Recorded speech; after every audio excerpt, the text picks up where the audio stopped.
That's okay. That's okay, I think. I think that's okay, right? You know, it's nice. I well lit. I got this ring light. I appreciate it. We got Mike Kaplan on today. We got Austin Huff on today. We got some Kyle San Diego. We got some some perfect movie. No before and afters. We'll save those for Wednesday. We got a new episode of Never Seen It coming out this week. I recorded with Tommy McNamara and Tom Takar. That's very funny. So funny. Look at this movement in the background. You guys see that? You guys see that thing slide by? Feels all right, right? Little plant. It looks like it's on my hand. What can do I use? What do you mean? What camera?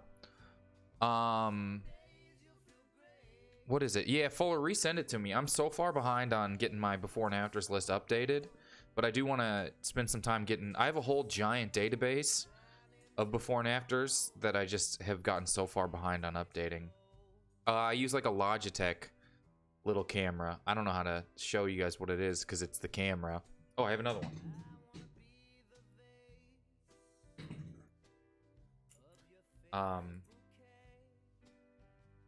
This is what I got.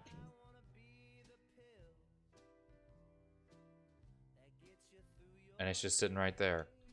I don't even see its name on it. Logitech something something something. But it's good.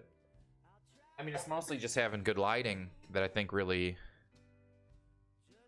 Your can I think is for your headphones. The microphone is this Yeti. You can see it. It's pretty good. And all of it wasn't that much to get set up and everything. But hey, if you're here, if this is your first time here, you want to follow the show, that'd be killer. If this is your first time here, you want to subscribe to the show, also fun. I don't even remember what notifications I have set up for any of it, but I think it would be nice. Let me make sure I'm still set up for us to play this game. And let's just open things up with some fibbage, because we got thank you for following the show, that one orphan. Interesting name, but I appreciate it. Yeah, we got some notifications and stuff. We got some little exclamation points. Yeah, I watched a tutorial on the Yetis, but you see people sort of yelling at them all the time. The main thing that told me to do was just take it off the stand. And there we are. But we got a good show. Let's just do it. But what we want to do here first thing is, first off, you see that movement? Look at that movement in the background. When the little thing that slides by. That's pretty fun, right? It's pretty fun, right? Look at that. Alright, but we got games and stuff, so let's go ahead and let's get into this and do our first thing here.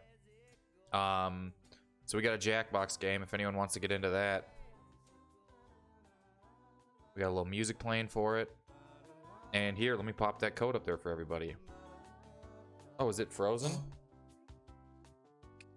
It might be frozen. Let me redo it real quick. There we go.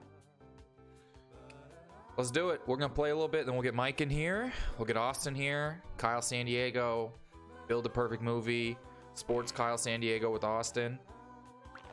It's going to be fun. Who's watching the Jordan doc? Did you guys watch that last night? I think we can fill it up. Let's get in here. Let's fill it up.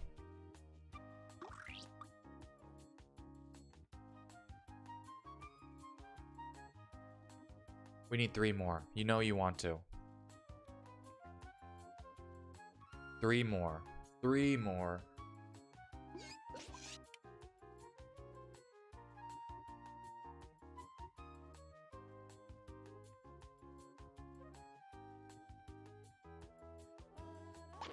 So close. All right, let's do it. I forgot. That's me that has to do the thing.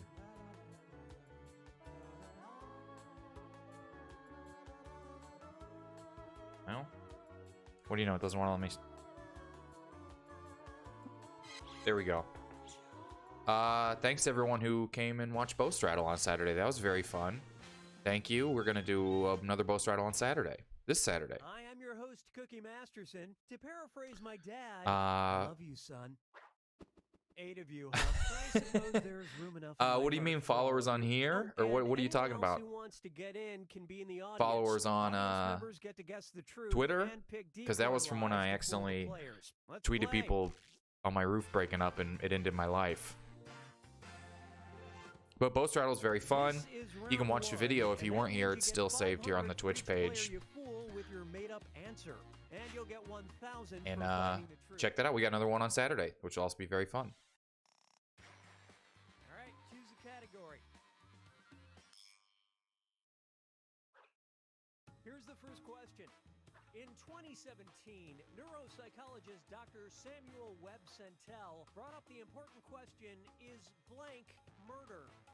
Now write a lie on your device that the other players might think is true. If you're stumped, you can hit the lie for me button. Oh, it's been just every day, I guess. Do it now. It's just been every single day. You know, I do the show a bunch and kind of keep at it, I guess, is the best thing. You know, the numbers ebb and flow, and like now it's low because it's a Monday morning, but Saturday was pretty high and we had a couple hundred people watching and we're all hanging out. You know, just kind of keep doing it, and I like doing it. Come on, you got to get that answer in. Who's that? Okay, someone missed it. Okay, those are the choices. Touch the truth on your device now.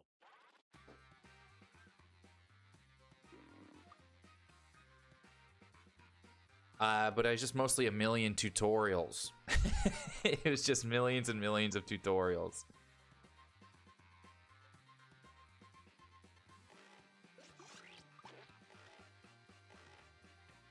Bow, down, down. Let's see what everybody selected.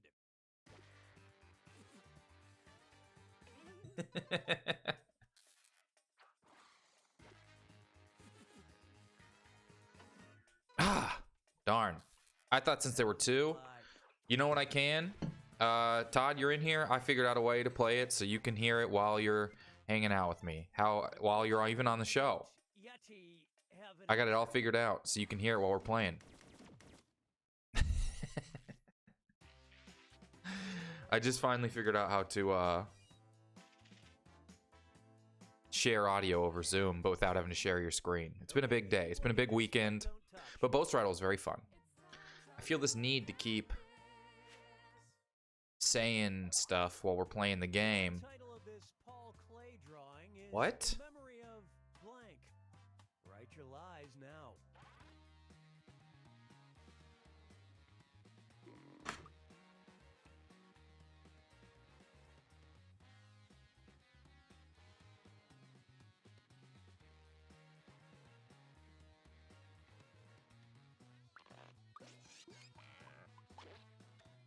Hurry, hit the lie for me button if you can't think of Come on, you're in here. Let's get these answers in. There's two of you. One.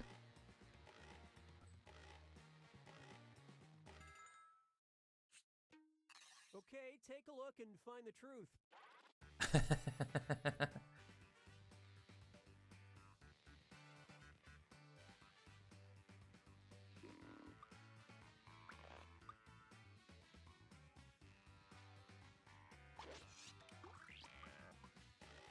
I know I should have boasted everybody.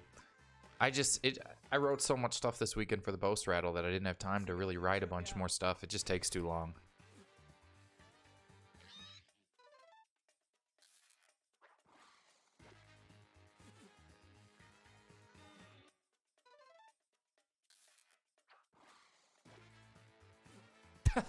That one really made me laugh. I don't know why. It was so funny. Right? Wow, that was very persuasive. Not your finest effort. Oh, right, I have their greatest hits CD. I guess I couldn't picture anyone typing that in. I should have assumed that was the one.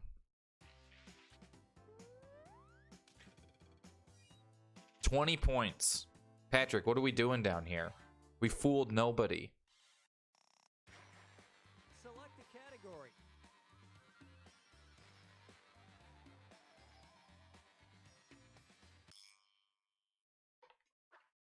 Okay, here's your question. When Christopher Viatappa Googled himself in 2014, he was surprised to find that he was blank. Enter your lies now.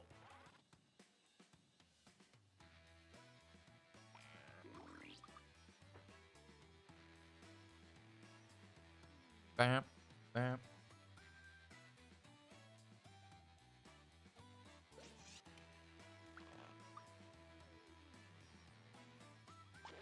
Hurry up. Use a suggestion if you can't think of anything. I'm thinking so. I'm thinking the same thing, Shar. It really feels like that. Okay, here are your choices. While you're here, you know, if you want to subscribe, whoever, if you haven't subscribed, if you haven't followed the show, I appreciate all that. If you have Amazon, you can re-up every month. It's not just once. If you got a little crown next to your name, you can re-up every month and subscribe for free. So it's nice. You just go click on the subscribe thing with your Twitch account right there. That's all you gotta do. Well, I think I fooled Shar because we both put the same answer. Damn.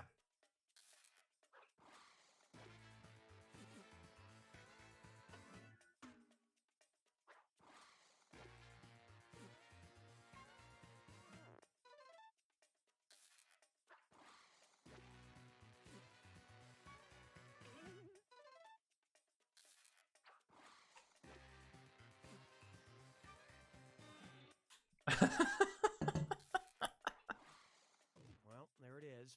Okay, that makes sense, I guess. More tragic, he was also in a bad parody of Gangnam Style. I don't... Okay, I'm not sure what that means.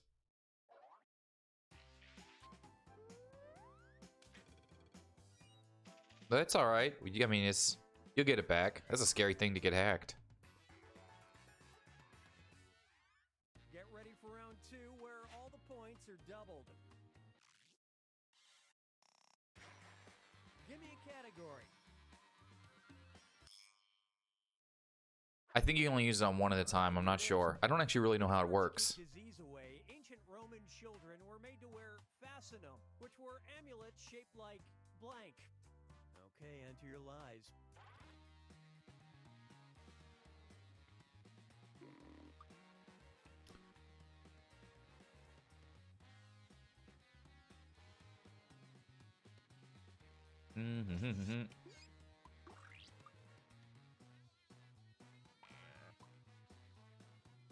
Write something quick or use the lie for me button.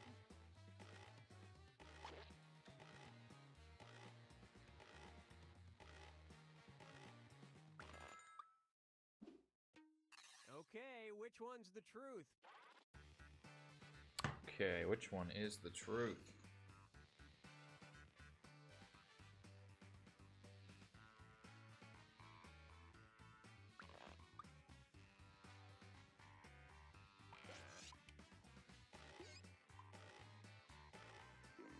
I don't know. I don't know. I have no idea. It's All right, let's see what you guys picked.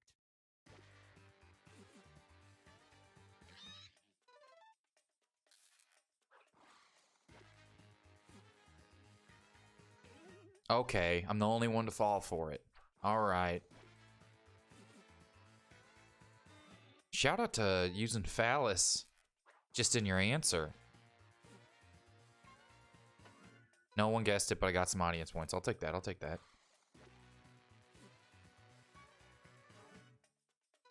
Did no one get it? Nobody thought of this. Flying. Wow. Okay.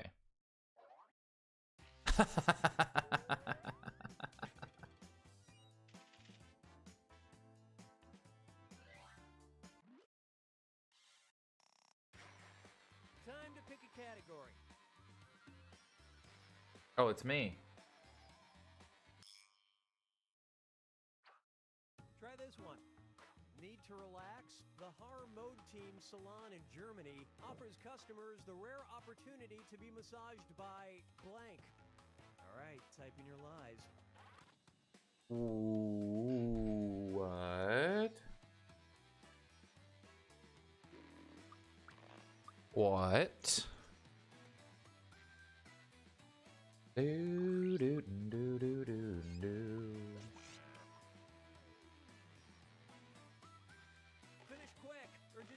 lie for me button.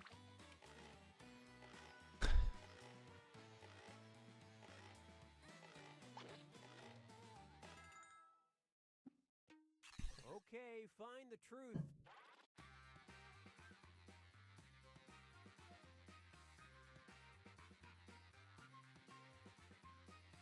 Oh, man.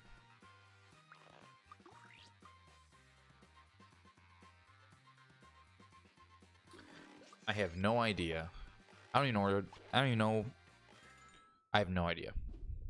Okay, let's take a look.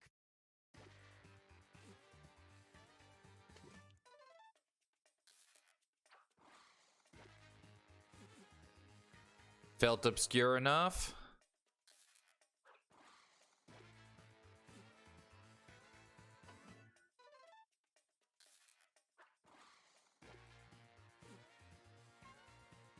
I don't know, a lot of them, maybe a lot of rats standing on your back. That doesn't seem that insane, right? Right? Wow. Bam! Snakes. Snakes and rats are almost the same. Indiana Jones gave it 1 star on Yelp.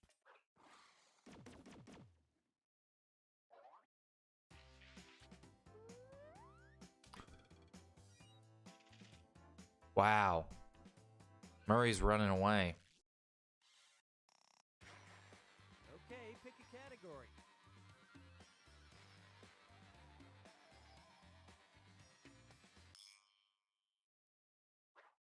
Here's the question. According to an October 2014 article in Business Insider, Virginia is the #1 state for people to blank. Type in your lies now.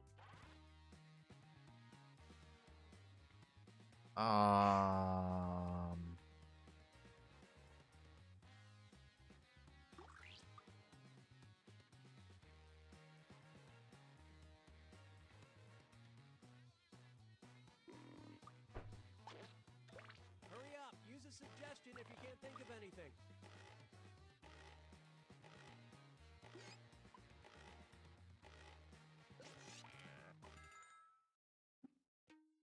All right, pick the truth.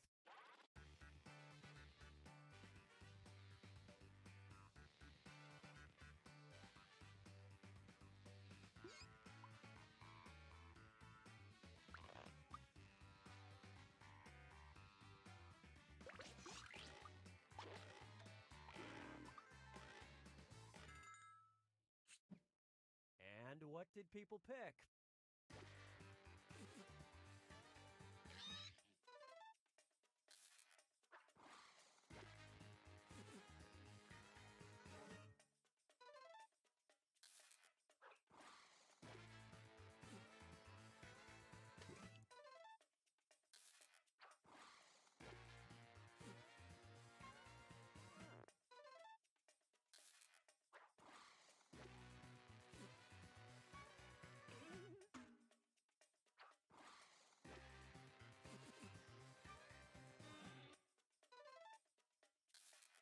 Nice lie. And you all missed it. I guess that makes Be sure sense. to wave. I guess that makes sense.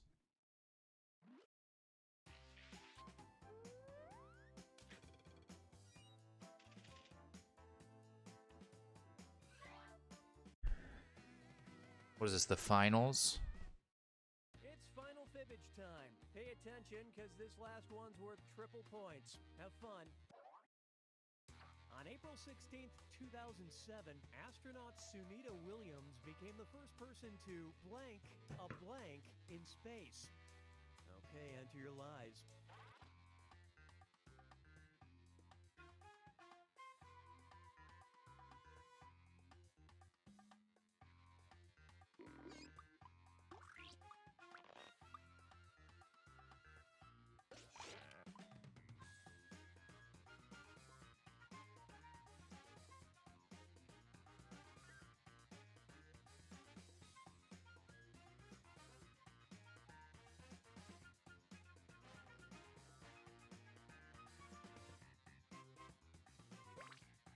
Hurry! Hit the lie for me button if you can't think of something. Okay, here you go. Find the truth.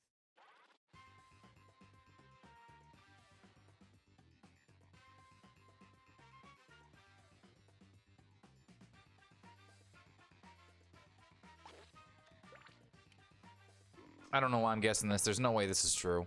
There's no way it's right. But I feel okay. I feel okay. Boom, after this is Mike Kaplan time. After Murray. Murray's running away with this one. Running away with this one. Unless somehow someone gets every single one in this one. Yikes. The scariest of all scenarios. On that one.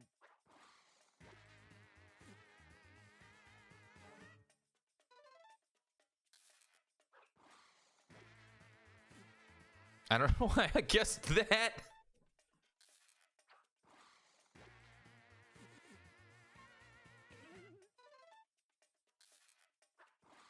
This 2007. Yeah, that might have been pre-Twitter. Wow. So that's Run a marathon. has an obnoxious I guess on a 26 treadmill. sticker on it.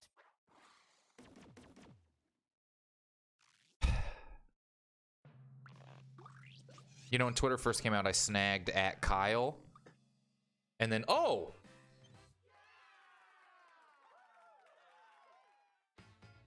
All right. Boom. Patrick with the most likes. You know, all right, everybody. I'm going to get our first. I snagged at Kyle on Twitter when it first came out. This is just such pleasant music. And then I got rid of it because it felt too obscure. I didn't think anyone would look at Kyle.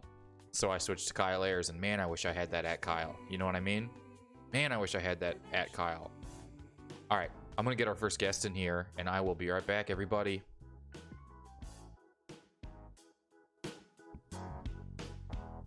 Never thought I'd wake up to my own dreams. Yeah, I'm finally seeing what it is to succeed. Tired of waking up, feeling bad about myself. For life I see somebody else. Not about the money, cars, not even the bling. It's about how you feel without all those things. Happiness will keep us free. It's not about the money, cars, yeah, none of those things. Everybody, our first guest today just had an album come out. You can find out more information about that if you type in !Mike into the chat. It is MYK. Type in !Mike and you will see him there. Everyone, please give it up for Mike Kaplan. Mike, thank you for being here. Thank- Oh, I'm up. Here we are, unmuted, talking, and just a quick clarification. Quick with a Q, Mike with a Q. ! MYQ. Yeah. Unless that, beautiful. Okay. I really, it's, you know, it was a big achievement for me. Last week, I set up a little robot that tells people information about the guests if you look them up, or if you type in your name, boom, robot tells everyone where to find you. Amazing. Thank you. I especially appreciate it, as in the past, people have called me a robot. And so it's even more meaningful that there's a robot telling people about me. Thank you. Maybe eventually, I guess it's me. First I told everyone about the robot, then the robot told everyone about you, and maybe you're the combination of the robot Oh. and... Now I'll tell everyone about you. What do you want me? What do you want to tell people? Hey, everyone. I got a robot that... Oh, did I say Oh. MYK when I introduced you? I think Is that so, why you yes. clarified? Okay, I was Oh, yes. I was typing it in while I was doing it, and I apologize for that. Oh. You know I know it's MYQ. I do, and I also don't care with a K, care with a C, care with a Q, whatever it is.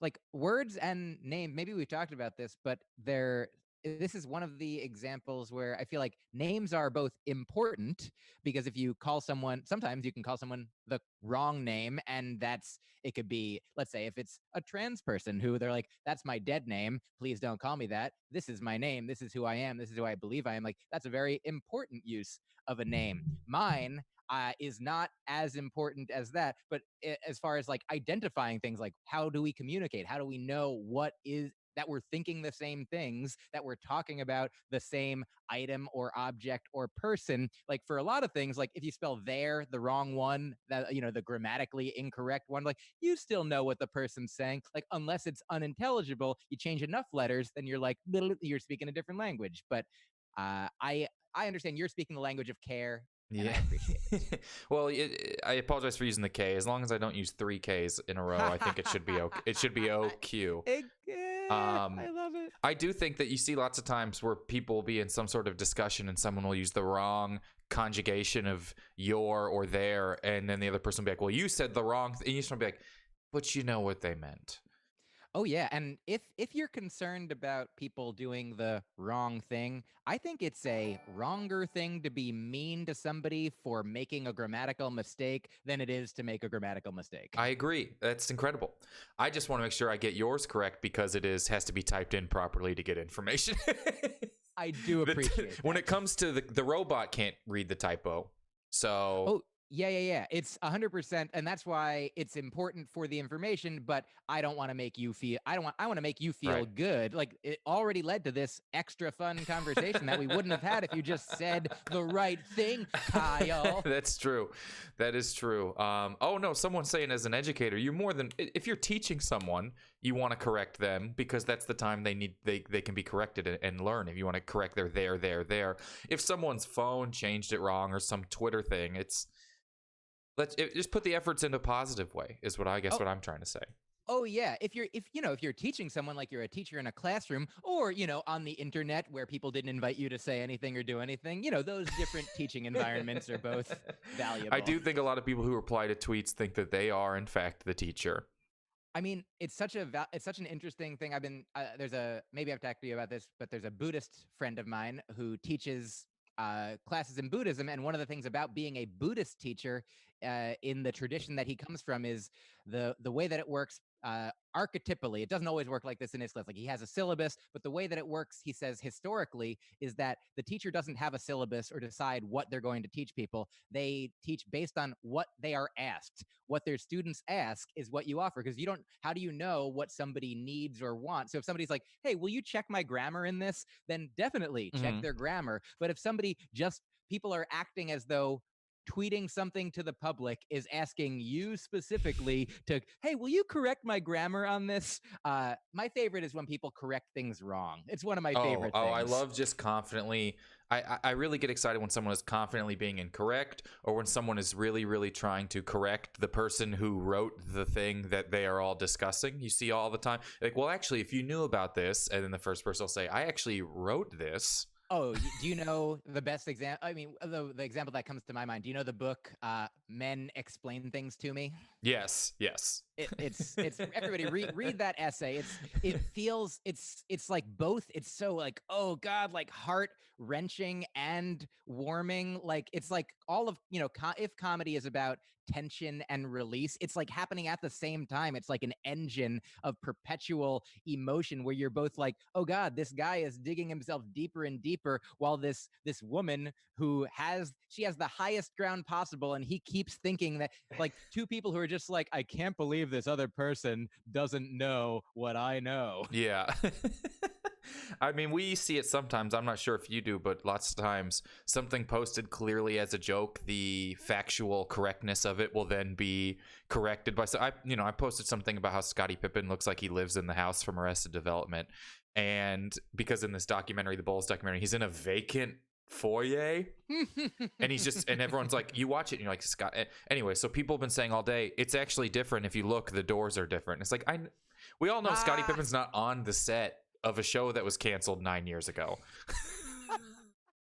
Oh, it has to be. I'm glad that that can also be an engine of joy for us, because like this is a thing that in the past for me would happen, and maybe still happens. Like exactly this. You tweet something, I tweet something, somebody either doesn't get the joke, or gets the joke but also still then wants to be like, but I will also provide you this, like, or makes the same joke back to you but not quite as good, and you can be like, no, what have I not done my job have I not communicated everything that I want to? But then I'll sometimes take a screenshot and share that with a friend like you, or like another friend with whom I have these discussions, and be like, look, it's happened again. Yeah, I don't understand.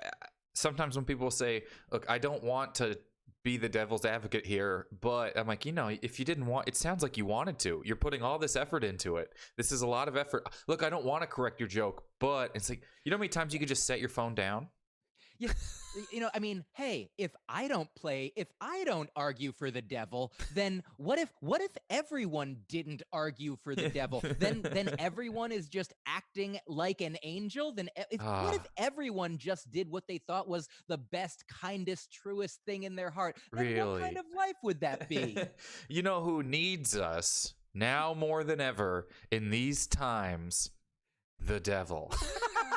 It's just a whole commercial with the light piano playing underneath it. I wrote a sketch that I've been trying to get around to filming, and maybe this will motivate me to do it tonight. Called it's just an interview with guy who responds unfunny to every stand-up clip posted online. And I really, really love this guy. I really love they call him straight-faced gang. Have you seen this? Oh no. It's people who just don't find anything funny and find pleasure in posting. Where's the punchline? That wasn't funny. It's like, come on, you knew where it was. And also, I mean, in a way, it's not a conversation. Like, stand-up comedy is not a conversation where the comedian says something and then you say something equivalent, but it is a conversation wherein the comedian says something and you must listen and do something in your mind to receive what is happening. Like, the difference between sometimes before a show, people are like, this better be funny. Yeah. Like, oh, maybe it won't be. But if somebody's like, oh man, I'm super excited for this, like, if you're open, then comedy can come in more easily than if you're, you gotta work hard to get comedy in past me. And I'm like, I think I'll go past you immediately. And I will also offer, who I think needs more coverage. Like, I feel like the devil has had a lot of people advocating for him for a long time. Right. I feel like, where are the angels advocates? Like, we're like, oh yeah, probably somebody's covering those. Oh, I would love to go in and start replying to politicians' tweets with, not to play angel's advocate here, but I do think you got into this for the right reasons, and I'm sorry that lobbyists have got you off your way. Oh my God. I wish you would. I feel like this is a new function for the Boast Rattle Twitter account, which I used to use for a long time just to do positive trolling, but I like the idea of Angel's Advocate. Not to play Angel's Advocate here, but I'm sure you meant THEIR, even though everyone's getting really angry at you about it. Yeah, I saw that. What was in your heart spelled HART, doesn't matter, Like, that's what's deep down within you is grammatical correctness. And the people who would play Angel's Advocate would be the ones who actually feel not to do it. I'm sorry, they would be but the people who Devil's Advocate, I'm sure they just hit Command V and it posts not to play Devil's Advocate, and then they post in exactly what their opinion actually is. Oh yes, the Angel Advocate is actually. I am sorry that I've had conversations with my girlfriend about like, sometimes when our feelings are hurt, like, by a person that we care about, there's a situation in which, like, how important is it to tell them, like, in the moment or later? Like, there's some things that we can, be like, oh, like, they didn't intend to hurt my feelings. Like, if it was like a misspelling, like an emotional misspelling, be like, oh, like, I know that they have pure intentions. I don't even have to. But sometimes we're like, oh, they made me feel a way. And for me to tell them that they made me feel a way might make them feel a way. It's like, I don't want to hurt them by telling them that they hurt me. So that's the Angel's Advocate. I am sorry. I'm sorry to tell you. The problem is Angel's Advocate cannot fit into 280 characters. Oh, yeah. It would have to be a screenshot of a note like people do when they apologize on Twitter. It would just have to be a screenshot of an iPhone notes. And it's a thread. The first thread, one of infinity. Sorry to be Angel's Advocate here, but first I apologize for the vast, infinite nature of this thread. And now, part 2, the screenshot of the apology. Oh, no, but it's the devil. That's who needs us, and now more than ever. I also like that it's the other day my album did come out, and I was fortunate enough to have it be mentioned in the New York Times, and the publicist that I've been working with posted it, and they had on Instagram, instead of just a photo of the article, they had like a scrolling video where you could just read the whole article. And I was like, oh wow, that's another way. Even if it doesn't all fit in one photo, you could just have a scrolling video, an infinitely scrolling video of the thread. And I think scrolling is perfect for the Angel's Advocate, because back back when angels were invented, scrolls were all the rage. That's how everything was written, scrolling. Like there was scrolls in the past, scrolls in the present. There's just a brief period of time when people were like, let's get rid of scrolls. Yeah, but they are. Is there any more dramatic way to read anything? I know this is Ryan Beck, who's very funny, has this joke where he's like, look, if you texted me Moby Dick, I'd read it. Oh my God. And he's like, it's just something about holding the vast book that seems daunting. He's like, but you know how long I spent on my phone? If you texted me Moby Dick, I would read it immediately. Do you know that's number one, that's so funny. Number two, my girlfriend in the summer fall of 2018 left a job that she wasn't thrilled with, and then took a bunch of time off, like a bunch of months off. And during that month, she read a ton of classic literature, starting with Moby Dick. And she had tried to read it before. And the thing that helped her was she found this publisher called Macmillan, which publishes like tiny, like adorable books. Like the pages are so thin and the writing is really small. So if you can read small writing, it makes it so much less daunting that you're just like, oh, look at it's just Moby, look at little Moby Dick. It's not gigantic, like it's not a gigantic, it's tiny, it's little guppy Moby Dick. Look, you could just one page at a time, just move that page. And like a text, even more so. Good work, Ryan Beck. I mean, it's so fun to think. You're like, I'm on page 6, so I guess I'll finish it. I got a couple pages left, and then we'll get Moby Dick put down. Also, you know, like texting, sometimes even the word text. I had this woman on my podcast, Gretchen McCulloch. She wrote a book called Because Internet. And one of the things we talked about was the different ways that sometimes people text or email or DM or private message. And sometimes you'll send a Facebook message and whatever it is, and you might say the wrong thing. You'll be like, oh, I tweeted you the other day. I mean, I texted you. Or you'll be like, oh, I'm going to text this out to, tweet it out. And like the words all occupy the same space because it is all different just manifestations of communication. And so why is it that I think I saw maybe a Joe Zimmerman tweet about like the hierarchy of what he will respond to, like you know, Instagram message immediately, email never, you know. Yeah, which is, it seems to be the exact opposite correlation of importance. Yes. Yeah. I mean, and that's why every once in a while I'll be both on the receiving end and or the sending end of like texting and emailing a person, being like, I don't know which one of these you'll see first. I'm sure you're seeing them both now, but definitely angel's advocate. Imagine in my heart, I'm not annoying. You know? I think lots of times when you have 2.5 conversations going with someone where you're texting someone and it's a casual thing where you're just sending funny stuff or hi, and then an email is them asking something or some sort of more formal but then when does the crossover happen between the email and then they're tweeting and replying to you're having like these different roads of a conversation with the same person. So am I allowed to talk about on Twitter what we're texting about? Like if we're texting and you're like, did you see this, and then we reply to a tweet that has nothing to do with it, I'm like, well, but I'm talking to this guy about this thing simultaneously. Is that the same person, or is that internet version of this person? Oh yeah, and that like it's also that reminds me of, you know, sometimes you're talking with comedians, like joking maybe before a show, and you're like, oh wow, this is fun, we're riffing, we're having a good time, and then they go on stage and talk about the thing that like, hey, that was us. Was that's not you. You're right. Oh yes. The guy, I wish I was up earlier so I could have been us. That could have been me being us. Do you remember when we were me being us? And now I just remember you being us. Kyle, you're so funny. Sometimes I wonder how much better I would sleep if words didn't sound similar. Do you ever think you're like, if I couldn't relate these, if I wasn't spending time connecting these things to this, I bet I would relax. Here's what I offer as a person for whom that I'll say honestly resonates. But I think, because I don't know, you know, how much my mind is doing it compared to how much your mind is doing it, but I've been fortunate in the same way that I became fortunate when Netflix started and all the other streaming services started offering like everything. Like it used to be, I wanted to watch all of the good things that I liked and could, until a point where I'm like, oh, it's literally impossible now. Like there was a time, like my grandmother told me, like growing up, one new movie would come out each week, and she would go to the movie and they'd be like, I've seen the movies. I've seen all the movies, like every one that I could see, I did see. And then there's 3 channels, can't watch them all at once. Ooh, a VCR. Okay, wait, YouTube. Oh no, like web series, all of these. Okay, and it could seem overwhelming, and it maybe was and perhaps is in the volume of what I'm saying right now, but for me it became valuable to realize, like, oh, in the lifetime of this incarnation,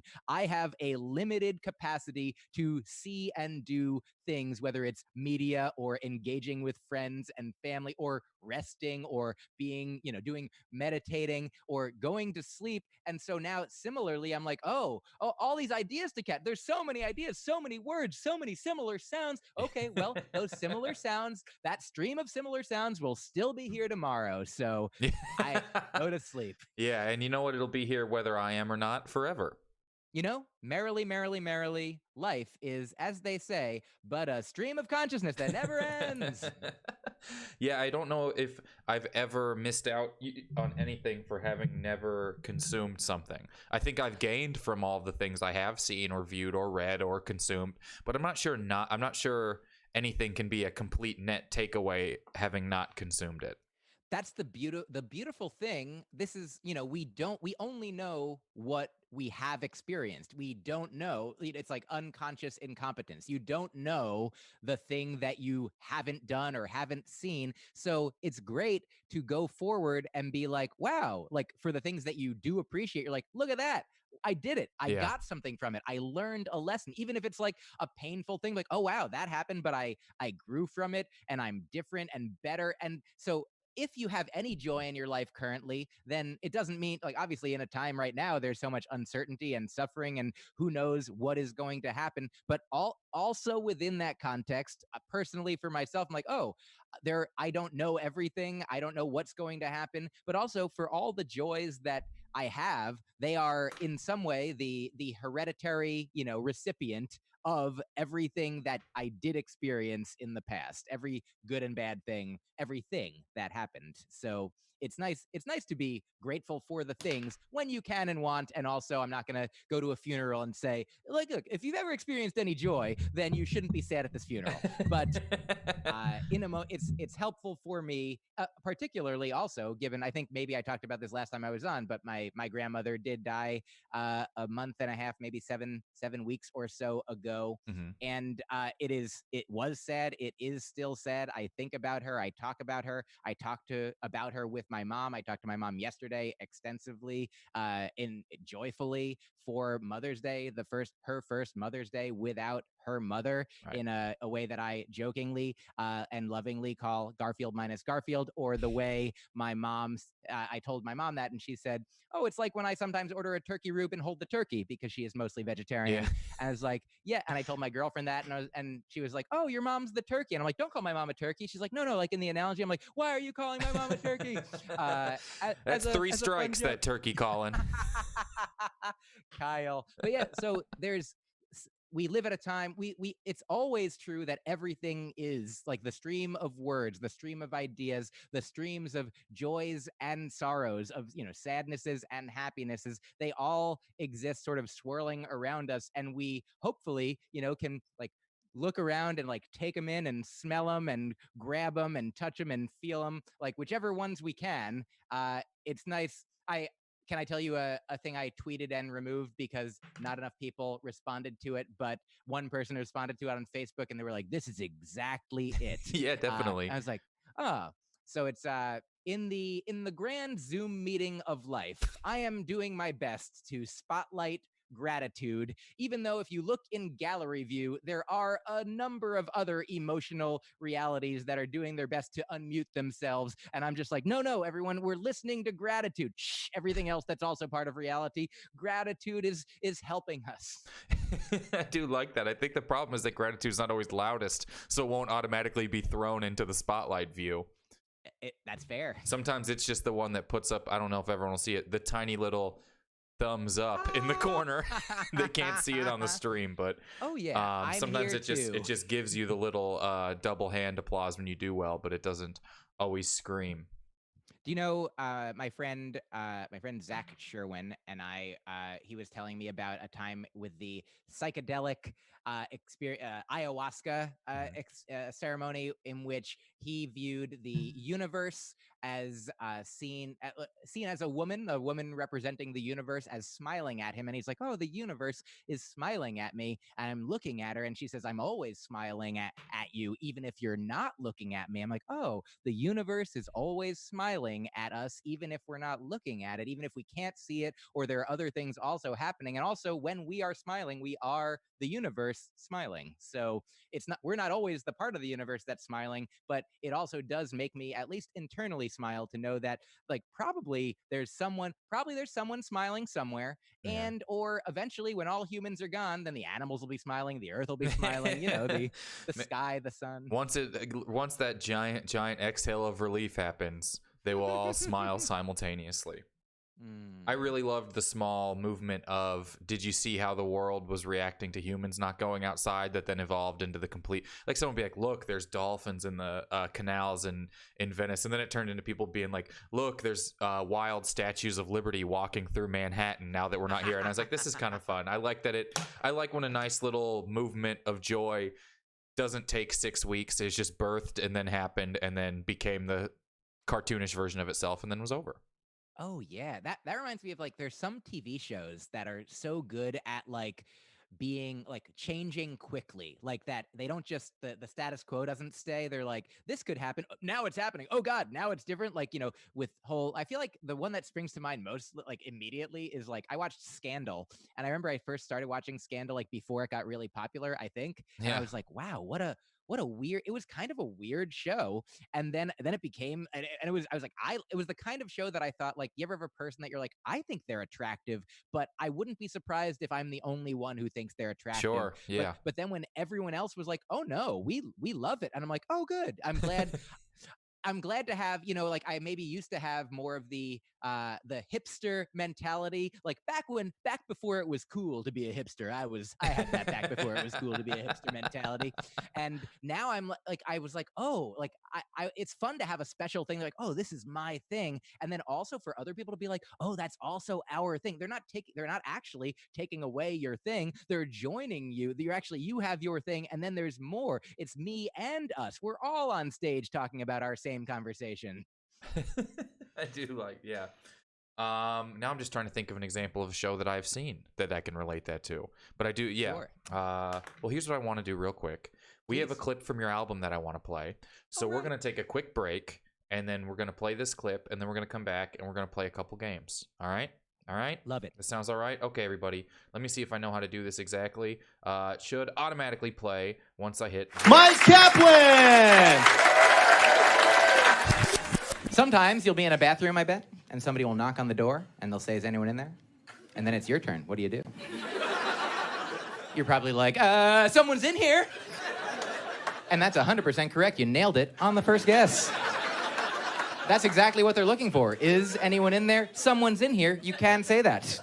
But did you know that you don't have to say that? You could say, is anything. Literally anything that you say will let them know that someone's in there.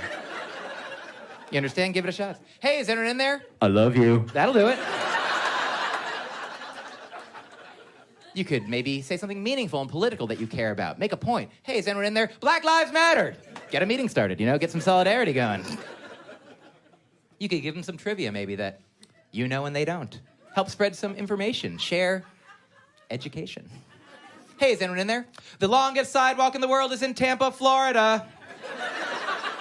It's 4.5 miles uninterrupted. This is the way that a priest sings. Not sure why, if God created everything in the universe, including every musical note in every octave of every scale, he still prefers every Sunday to be serenaded with songs that have only 2 notes.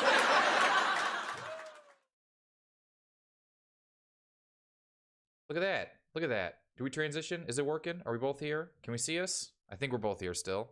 I think Mike's still here. I'm here. Right? We're both here. I'm here. Yeah. So people love it. Go check out the album. ! MYQ right in there. I'll do it for everybody. And it sends you the link. You can go to Blonde Medicine's website and it'll link you to wherever you listen to stuff.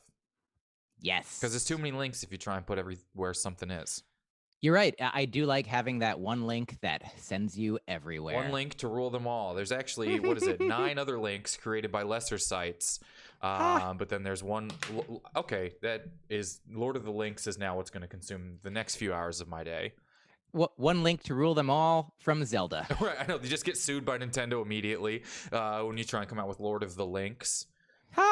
So, Mike, we have a game here on the show that is called, some people call it Kyle San Diego. I think you may have played it before. Basically, we put you in front of something, and you have to ask yes or no questions to try and find out what you're in front of. Oh, yeah. I think the first time we played it, I got the first one almost immediately. It was Old Faithful. Yeah. And then all the others went the way that you would normally expect. So let me know if you can hear this okay, because we should have a little bit of background music that plays. Oh, yeah. And I think I figured out how to make it so people can hear it. Oh, that's a big day for me. A little loud, maybe a little loud. I'm going to duck it down a little bit lower. There we go. All right, so I'm going to put you in front of somewhere. Yes or no questions whenever you're ready to try and find out where you are at. Okay, am I in America? Not in the United States. Okay, am I in South America? Yes. Is it a natural thing? No. It's a building? No. Okay, but it's a man-made thing. Yes. But it's not like a temple. It is, there might be a temple. I'm not certain. Is it a statue? It is a statue. Okay, a statue in South America. Yes. Is the country in South America something that will help me figure out what it is? Probably. Is it Brazil? Yes. Okay, that doesn't help me. A statue. That's why I wasn't for certain gonna say yes. Oh, yeah, no, that makes sense. Yes. Statue in Brazil. Is it Christ the Redeemer? It is Christ the Redeemer. We started starting a little accessible, I suppose. A little accessible. But we do want to say a real quick hello to Parasocial Mark in Minneapolis. Parasocial Mark, hello. Thank you for being at the weekend of shows that became the album that is out now. That's great. And we got people saying they love the album as well. Make sure Spotify isn't defaulted to shuffle. That's true. That would the palindrome would lose its effect if the album automatically shuffles. Oh yeah, that would just be the album's called AKA, but it could easily if you shuffle it, it'll be ack or ka. There's not a lot. I guess there's not a lot you can do with shuffling that up. All right, next one. You're in front of a location. Yes or no questions. Am I in? Here we go. The United States this time. You are in the United States. Is it a man-made thing that I'm in front of? You are in front of a man-made thing. A building this time? This one is not a building. Is it also a statue? This one is a statue. Is it, if I get the state, will it help me figure out? Maybe, but maybe not even as much as Brazil. Oh, got it. Okay. Is it on the East Coast or the West Coast? Or is it the East Coast? It is not on the East Coast. West Coast? It's not on the West Coast. Middle. It is close. It is. Yeah. Is it in the South? No. Is it in the Midwest? No. Is it almost to the West Coast? It is almost to the West Coast. Okay. Is it in Idaho? No. Is it Montana? No.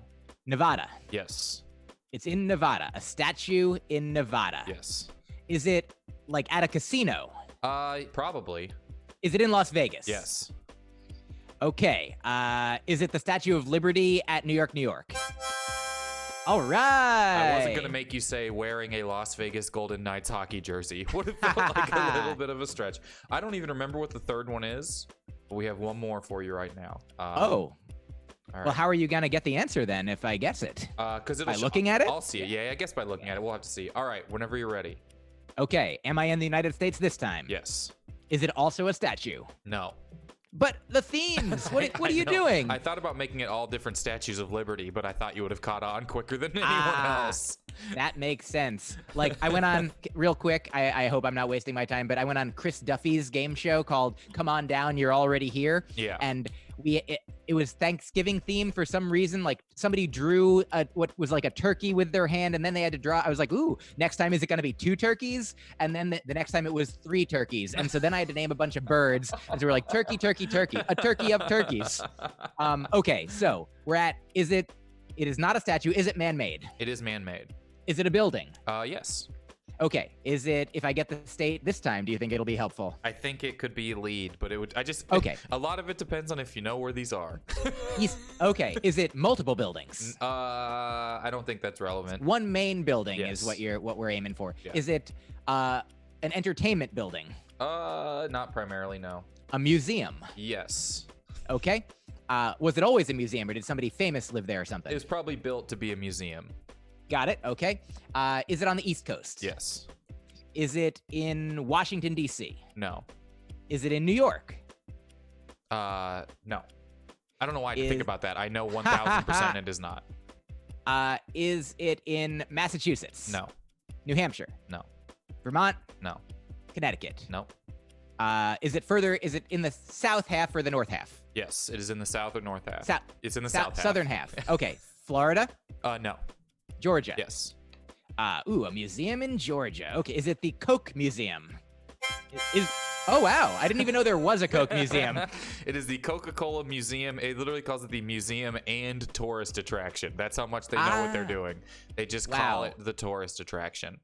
Can I tell you, one time I was driving where I lived and did comedy in Boston. I was driving somewhere in Massachusetts, and on either 95, 93, 495, one of those highways that, they have exits and they say like attractions. They have attractions and they list what the attractions are that exit. And sometimes they have gas stations, sometimes they have restaurants as different signs. Gas station, restaurant, attraction. Those are different things. One sign, I don't know if it's still there like this, but it was attractions, and the only thing on the sign was IHOP.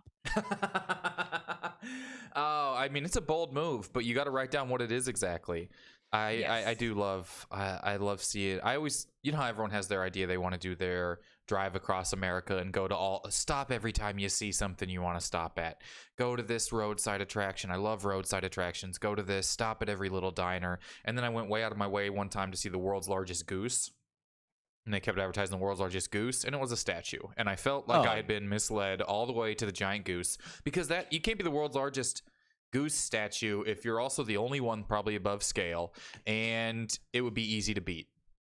Yeah. Do you know, I mean, for Guinness records, like there's got to be some measure of context for the concept, because you can be like, oh, I'm going to do a thing that nobody's ever done, but nobody cares about, and it doesn't go in the book. I need to just say that someone called it a wild goose chase, and it made me so happy.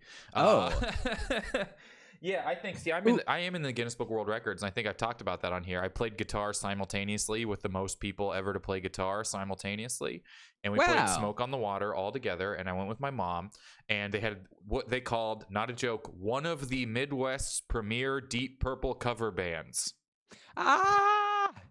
I love it. And here's the few things I want to say. One is a joke that I have that almost was on this new album about a wild goose chase, but ultimately didn't make it, but I'll offer it here as a bonus. Another, I want to say, when you first started saying you're in the Guinness book, I had initially had this journey. I'm like, I want to be in the book. And then when you said what yours was, I was like, oh, I am in it. I was a part of the longest comedy show that happened for like 50 something hours, maybe 45, 50, 55 hours in Nashville, Tennessee, a couple years ago. They broke the record with like let's say it was 50 hours. And then the next year they broke it again by 5 minutes.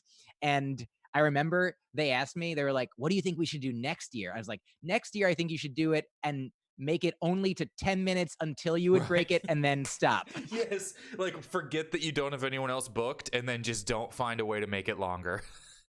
And on that, when I was on there, I was like, I wonder, because there's rules, like there had to be comedy happening the whole time, right? Yes. There had to be, you couldn't have an empty stage and you couldn't have an empty audience. There had to be at least 12 people in the audience and one comedian on stage, or, the host bringing up a comedian. Right. Couldn't just have like a musical break. But I was like, I wondered, and I talked about this out loud. I was like, because this is the way that I do comedy sometimes, is like to just be present in the moment and find things that are funny. And I'm like, what if it takes me too long to find the next funny thing? Is that not comedy happening while I'm in? Like, how long can there be from setup to punchline? Like, what if it's Reggie Watts? Right. What if it's Bo Burnham? What if it's Tim Minchin? A funny comedy song, that's got to be, does it have to be straight ahead stand up? Like the form becomes, like these questions become really like weird. I would just, and the people at Guinness aren't experimental comedy fans. I'll say it right now. They still published a book. I would like to be like, one of my favorite, here's me going on stage to the world's largest comedy show. Have you guys ever seen my favorite comedy bit I do, where I watch all of the Godfather movies silently? I mean, and if Andy Kaufman was alive when they did this, like, could he not do his Great Gatsby book? Because that would eat up a lot of It time. really, really would. I mean, he might have had the record when he did it. And here that is fun and true. I do think there are people who have done like 30 something hours, maybe close to 50 hours on their own. I don't know what it is for the individual, but I also like I think you saw this. I posted about this show earlier today about how my mom, who I think is watching, hi mom, I love you. And I thank you for this experience, that she roasted me a little bit accidentally when I said I was going to come on to do a live stream. She's been watching a lot of my shows, and some of them are, more straight ahead, as close to a stand-up show as possible. Some of them are more a panel discussion where something like this, where games are played and we're just friends, riffing about. And so I sent her the link and said, it'll be more a conversation than a comedy set. And she said, that's okay. Isn't that what your comedy is these days anyway? So it's really fun. I loved it. I do feel like when I do comedy shows sometimes now, my new tagline for a virtual comedy show is it's virtually comedy. It's more like telling people about my jokes than like, hey, I back in the old days. I mean, I did a long set in Zoom where you can see most of the audience, and I had everybody hold up fingers out of 10 for how much they thought that one had promise.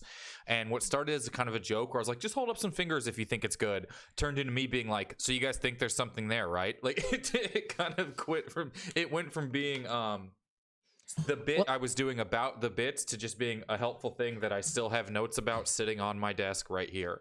That's so funny. And also, like, because number one, that's a funny bit. How do you know when people are like raising their fingers to be like, now is that you think the bit that I'm doing is funny, or that the bit within the bit is funny? Right. Because it is funny for you to hold up a 7, because why do you have such a specific vote? And so then everyone just, and then also because people are on Zoom like this, sort of back on their couch, and someone would just be like, but I also I love, and here's the thing is, if there are people who that's the people, one person, if a person's not putting up any fingers, they're the people that are like, this better be funny. And if people are holding up lots of fingers, they're like, this is gonna be great. I was talking with Jimmy Pardo the other day on his podcast, Never Not Funny, fantastic gentleman and podcast. And he was saying that he hadn't done many Zoom shows, and asked me what I thought about them. And I was like, because I have done a lot of them. And he said that I don't mean to look. I just realized, like, I could just tell you the thing, but I already started saying that Jimmy said that what I said was one of the best explanations of why it could be good to do a Zoom show. Okay. And so I offer you this horn tootin' explanation, the horn tootinist. What is rootin' tootin'? What's the rootin' in there? What's the rootin' word in this? Is it tootin'? Yeah. What's the etymology of rootin' tootin'? What's the rootin' tootin' word? Oh God, I honestly want to take a break, if I may, and just hold on, say into we're recording. This is going out. This is being, I assume, recorded, but I'm going to record into my separate joke recorder. Yeah. What's the etymology of rootin' tootin'? What is the rootin' word of tootin', as in rootin' tootin' my own rootin' horn? I don't mean to toot my own horn, but it's rootin' and tootin'. That's so I do really honestly believe that, like, when I first started doing shows, like doing your show is so much fun because it's like having a fun conversation with a friend. Also knowing there are people out there watching and perhaps engaging in the chat and saying like, I like this, that maybe you don't get the same immediate reaction that you would be if you were telling jokes in a live show environment, but it is different and better than not having any reaction to anything. And like Jimmy has his podcast where he gets to experience that manifestation of him performing, him creating his comedy art in that way that he's great at and loves doing. So he doesn't necessarily need to do it elsewhere. And I love doing it on my podcast, on other people's podcasts, on this show, on other people's shows. And if people are like, hey, do you want to, it's like hey, do you want to text, DM, email? Like, it's communication. It's a thing. And I feel like in a situation where an audience gathers virtually and an audience is like, we would like you to do something. And the comedian is like, I would like to do something. And it's always some kind of artificial, like life itself is just us trying to make sense of being like, I'll do this and you do this. Okay, I go to this building, you go to this building, I say this, you laugh involuntarily. Okay, so now here, if you have that laughter inside, you hold up fingers instead, or type something, or hit a heart, or whatever it is. And it's like, it's about the intention of like, this is good, or this can be good. And it becomes, if not the thing that it would have have been otherwise its own special, different, valuable thing. Lots of times that's what I mean. I kind of focused for a while a lot of my writing and what I like performing as. I think it's so bizarre in a good way that we all agree to go into this room and behave a certain way. I'm so fascinated by the rules that we all agree to, specifically for comedy, maybe for all social things, but comedy's the thing that maybe I'm best at reacting to. But it's just so wild to me that we all go sit in a room and agree for dumb little examples, this all didn't happen the other day. Do you know what I mean?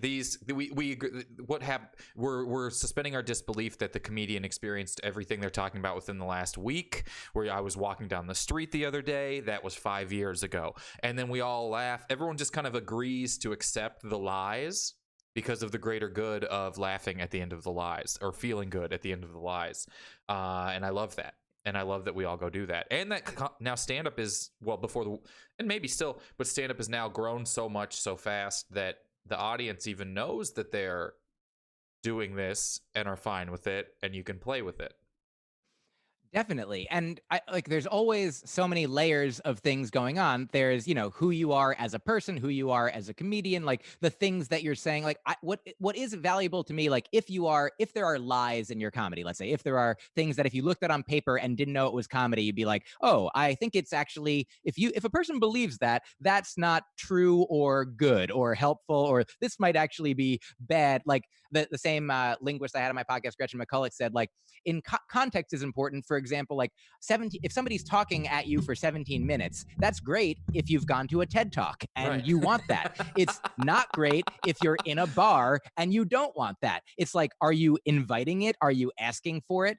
It's same thing with the grammatical corrections. Like it's all about, and that's like, you're talking about the rules of comedy. It's also true of the rules of like communication and how to live together with humans, like in relationships and or in public, in all like the spectrum of relationships that there are. Like what underlying assumptions what do we share? Like, do we share something? Like somebody comes to a comedy show, hasn't been to one, they might be like, oh, it's they talk, I talk. And then you're like, oh, no, that's not the rule of this. I did a stand-up show in DC, and there were some people who had never been to a comedy show, and they went to it was 2 rooms, and upstairs was like a 300 person room, and I was headlining the downstairs room, and which is, not 300 people, it's smaller, like 80, and people left the upstairs show because they'd never seen a show before. They're from Siberia, like the place I would jokingly tell you people were from if I didn't want them to have knowledge of something, like how a social interaction would work. They're from Siberia. They'd never been to a show. They went to a stand-up show upstairs. They didn't like it. Club offered them to come to mine for free. They came. They liked it. And after the show, they were like, we'd never seen comedy before live. Like all we watch is sitcoms. We'd never seen live comedy. We didn't know how it worked. This is so funny. They all came back to every show. And after the second show, 3 people, after the second show, they were like, why didn't you do anything else? They're like, it was so similar to last night. And I was like, wow. Yeah, no, it's fairly similar. I mean, I'm not regimented at all, so it's not exactly the same every night. And I would say I do a lot of crowd discussion, but they were just like, you did a lot of the same stuff I saw last night. And my gut was, I got you free tickets. Like, it was like, don't, please don't. But they're like, we'd never. And then once they came to the 3rd and the 4th and the 5th show, they're like, it's so weird seeing how the same stuff does different. I'm like, now you're closer to being me than you are an audience member. That's amazing. I love it so much. And here's what I want to say. Like, they went from not knowing that there was stand-up comedy to knowing that there only was one and they didn't like it. then they learned that it was a genre or an art form. Like, oh, there's different examples. Like, it's like trying one food and be like, I don't like food. Oh, there's a different food. Okay, I like some food and not other food. And they're like, okay, I like this one. Let's go back and see what this guy, and like then learning that, oh, it's not, I thought it would be the different, it's the same every time. I loved it so much. Eventually you might, like, maybe if you go see Rory Scovel, you could see him 6 nights in a row do a different hour. I think he did like a documentary where he did that, and he does that so much, and it's so wonderful. So it's so funny that the comedy connoisseur says the exact same thing as the person who doesn't know anything about comedy, but with a different tone. The connoisseur is like, he does a different hour of comedy every night, and the person who doesn't know anything is like, yeah, he does a different hour of comedy every night. Obviously, right. And then there's the people in the happy medium that are just like, we go to one show a year, and so we're happy when they do a little bit of new stuff. But it was so fascinating for them to experience my entire range of writing emotions in a weekend. And then they're just like, we'll go see other ones. And I was like, I don't know if they'll do that. That's kind of why I like doing live things. If you watch the same episode of Seinfeld every day, I bet it's fairly similar. I would say almost until the VHS tape breaks. And then you'd be excited that the tape was breaking because it would look different. Kyle, I love that. And I love that joke. I don't know if you do that as a joke or a thing to say. If you could go back and they said, hey, that was kind of similar. Well, an episode of Seinfeld is exactly the same if you watch it again. Like, if that's it wasn't, so funny. You would think it was haunted. If you put it back in and he started doing a different bit at the beginning and you're like, no, well, we have to, I don't know, beat this game, or it's like Jumanji at this point is a little bit different. I wonder if, like, there are video games, like, now I'm not a big video game player, partially because I think if I had allowed myself to buy a system in adulthood, I would not do almost anything else. Like, I was like, I would get, there's so many games, like the same thing, the completist, the maximalist tendencies that I have had and still do. But I understand there are games that, like, you can never finish all of it, or you have to play it for hours and hours and hours. But then there's some games that I remember playing, like, maybe this is older, maybe some still like this, that you do some things, you're like, oh, I make a different choice, or like a choose your own adventure book. Mm-hmm. You take one path, and then I'd want to keep my fingers in the whole book and be like, I want to read it all, but like, it's like in order. Like, it's, oh man, hold on, this is going to be fun, and I'm getting ready to say it to everyone and myself at once, but a choose your own adventure book is like a book on shuffle. I like that. I used to have a bit about, oh no, get your bit into your recorder though. Oh no, that bit's down. But the point I wanted to make is that, like, sometimes in the choose your own adventure, you go on a different path and then you end up at the same ending as if you went a completely different way, because there's only a limited number. Same thing in some video games. You're like, and you can have the same experience the Siberians had with you about hey, this video game is the same if you play it 2 times. Like, even though you're like, it's not exactly the same. Well, like, it's because when you walked in the front door, you should have hit up instead of down, and then you would have been playing the video game different. Hey, before you get to Kyle's next show, make sure you hit up, up, down, down, left, right, B, A, select, start, and then you'll be invincible. None of the jokes will hurt you. Right. and if you don't do that, they actually might. But I used to talk about how I liked writing book reports on Choose Your Own Adventure books because it could take you 3 minutes to read the book. And you're just like, you're making all the choices for wanting to, you're like, okay, I actually hosted a Choose Your Own Adventure talk show. I don't know if I've ever promoted it on here. If you go to kyleayers.com, I'm going to try and type it in. It's a late night talk show where you get to pick and choose what happens to me. I don't know if that's actually a link to it. No, it's not. Are you still making them, or they exist in the past? No, they said they didn't want to make any more. The company pivoted to only advertisement. Man, I don't have the link anywhere. Let me find the right link. Okay. I'll talk while you're doing that. I'll give the, as promised and almost forgotten, Wild Goose Chase joke that was almost chosen to be on the album AKA, but now is just on the album. Okay. This is a joke that I wrote a long time ago, and I was like, I think it's a good joke. And then later I wrote better jokes, and I'm like, I guess I don't know if it's a good joke. And later I'm like, no, I think it's definitely the joke that it is. So here it is, presenting with only this much further ado. Now, after these messages, the message of the joke. So while I was like, let me tell you about the joke. A wild goose chase, it went like this. Is a wild goose chase when you're chasing a wild goose normally? Or is it when you're chasing a normal? Hold on, Mike, I don't know what just happened, but our video just like messed up real bad. Oh, literally, wow. As we finally got into the joke, the video all sort of cut out and got weird and sideways. Let me see if it's back to being Can people normal still hear? They can definitely still hear. Oh, wow. That's really funny. Well, Very weird. It was also the best place in the joke for it to do that. Like, right before I said a super unexpected funny thing. I'll be excited to. That was wild, back. Right? All right, we're going to start over and we're going to do it. All right, we're going to do it. I'm going to get this in here. Nope. Oh, yeah. I just had to, I don't know what happened, but now I got to move us back around. Very weird. Not that weird when I think about how much I don't know what I'm doing. Actually, pretty expected. Okay, there we go. Now we're back. All right. So I'll go from the top. Is a wild goose chase when you're chasing a wild goose normally? Or is it when you're chasing a normal goose? Let me finish. Wildly. Is it like, hey, wild goose, get back here. I'm going to get you. Or is it like, where's that normal goose? Oh, I really like that. It's really fun. And I think my favorite part of it is let me finish. Yeah. Yeah. If ever you're skating in the direction everyone thinks and you get to stop and let them think about how you're going to get there, it makes me really happy. That's where I like to be. And, it just occurred to me that maybe the reason that I loved your saying Seinfeld is exactly the same every time is I also remember having an experience, like I might have written a similar joke years and years ago that I'm like remembering ancient remnants of now. Yeah. Because I remember being at like Lolita Bar in New York. I don't know if you ever performed there. They used to have a show like Tell Your Friends. Liam McEnany ran it. It was super fun. Little Lower East Side bar. And a Lower East Side bar. And now let's get back to the main point here. But I remember somebody like saw me at one of the shows and maybe put a comment online. They're like, it was like only, I don't know if it was like 90% different or 90% the same, whatever. There was some percentage that they were like, you did some of the stuff before. And I remember thinking like, yeah, like imagine the person who went to like see Groundhog Day. I think this is what I said. I'm like, and you watch Groundhog Day and you're like, it's the same every time. Like, I'm like, well, get up and go to the bathroom at different points during it and it'll be slightly different. And if any movie should be the same every time, it's Groundhog Day. Right. I would be. Yeah. Actually, if any movie should be slightly different every time, it's Groundhog Day. What really, an amazing... If any movie's going to play off of the idea of anything happen repetitively, it should be Groundhog Day. Let me finish. It should... Oh, you did it. Okay. Or that one Tom Cruise movie. I forget what it's called. Groundhog Day Murder. Yeah, we did...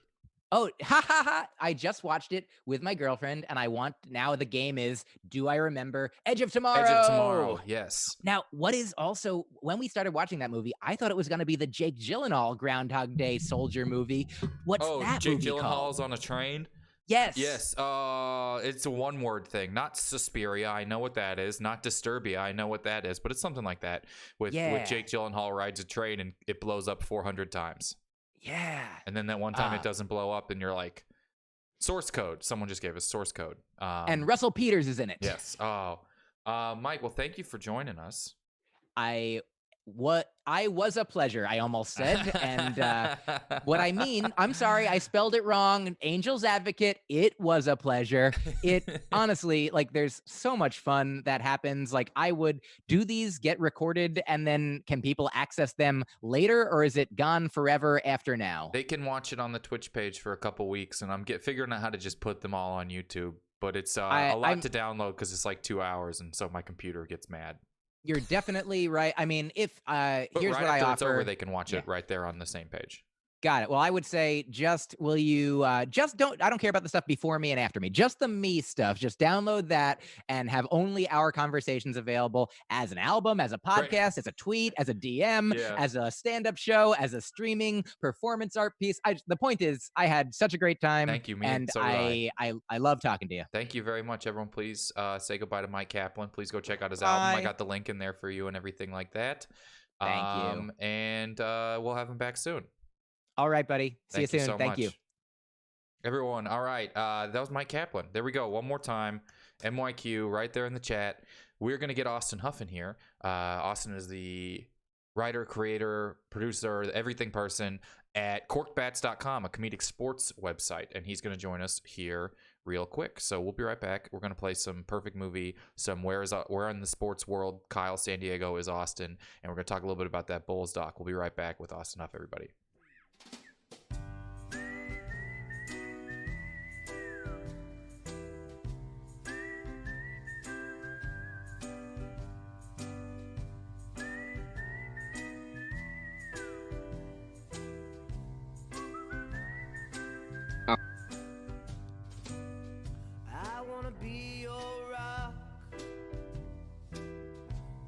Saturday cartoon. I wanna be the jam, your peanut butter too. I wanna be the skin favorite tattoo, just to be the man I never was to you. Some days you'll feel great, some days you'll feel so low. Don't let your sorrows drown into tomorrows, and take it as it goes.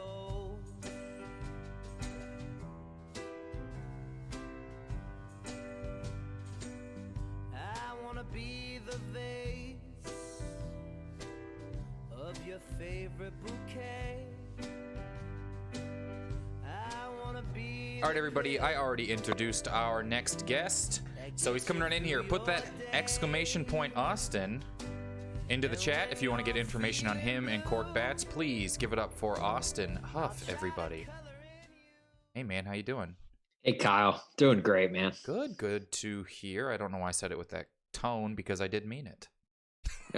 Yeah, you sounded like you were just like, yeah, that's good. I could care less. Like if I said I was doing terribly, you would have been like, that's good to hear. Sometimes you ever talk to someone and it's not you, and I don't mean it for you, but you're just like, hey, you want to go up to them and say something like, hey, stuff I need to say to keep walking.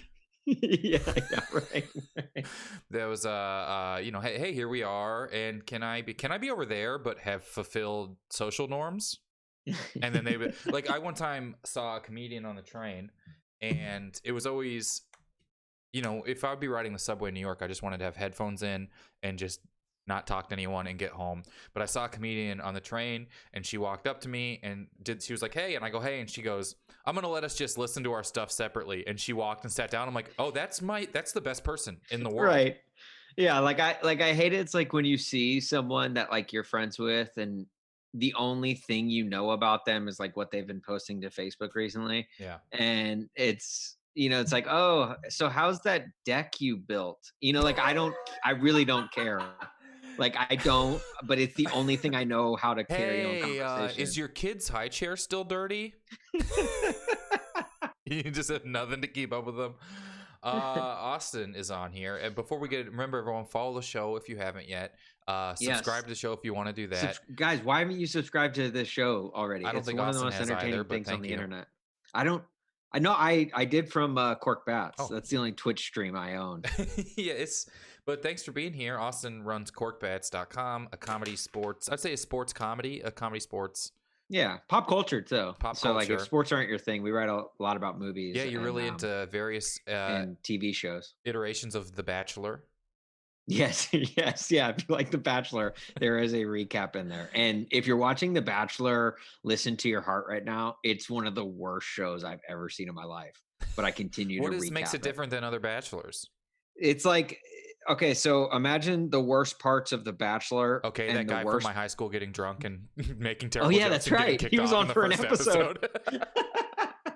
I remember that because like everyone from KC was like, yeah, dude, this dude went to Kyle's high school and everything, and then he literally got kicked off the night of the first night. No, it's the worst parts of The Bachelor and the worst parts of American Idol blended into one show. Like this show is like they're trying to basically recreate A Star Is Born on a reality TV show, and it's terrible. Don't watch it. Don't watch it. The only thing I haven't seen, read my recaps of it on corkfast.com. I haven't seen A Star Is Born. I just have a hard time buying into a movie where at any point Lady Gaga's not called hot. I couldn't take that in the trailer where it was like Bradley Cooper is like, "Hey, I think you're pretty." I'm like, "Yeah, we all do." This is a hot, famous lady. He goes, "Hey, I just want to take another look at you." Austin, so we got a game on here that we're gonna play real quick before we get into the other games and everything. This game is called "Hey, thanks for cheering, Tatum." Cheering Tatum, so close. Oh, that's so close. So close to being Channing Tatum, but thank you, Cheering Tatum. And speaking of Cheering Tatum, everyone should see the movie. I forgot what it was called. What's that movie where he robs the NASCAR event with Adam Driver? A Star Is Born. Logan Lucky. Logan Lucky. So we have a game here called Build the Perfect Movie, and here we go. Let's listen. You can even hear the theme song now. Oh yeah. Build a perfect perfect movie. All right, so this game is called Build the Perfect Movie. How it works is I will give a category to Austin, and chat, you are going to go against Austin. I'll give a category to both of you. You will have to pick 2 movies from that category whose Rotten Tomatoes score add up to as close to 100 as possible without going over. Price is Right rules apply. 2 movies, you'll take turns as close to 100 as possible without going over. I don't know if I have any. So and we'll have polls going up for you guys. So let's see. We got some new options here. Let's get the music playing in the background here for us. All right, first one. Some dope ass music, Kyle. It's pretty good. I got a shout out to Tyler Boyd and Aaron Lee, 2 musicians who made all this, and I love it. We got some good ones. I mean, we got it for all the games. All right, first one is. Let me think. We'll go easy. Sci-fi. Sci-fi will be our first one. We're gonna try and build the perfect science fiction movie. So, Cheering Tatum. Chatting Tatum, also a name for the entire chat. William Shatner. Sci-fi, trying to get 2 sci-fi movies here. And then Austin, you can give me your first, or you can brainstorm whenever you're ready. Okay. Sci-fi movie. I'm gonna go.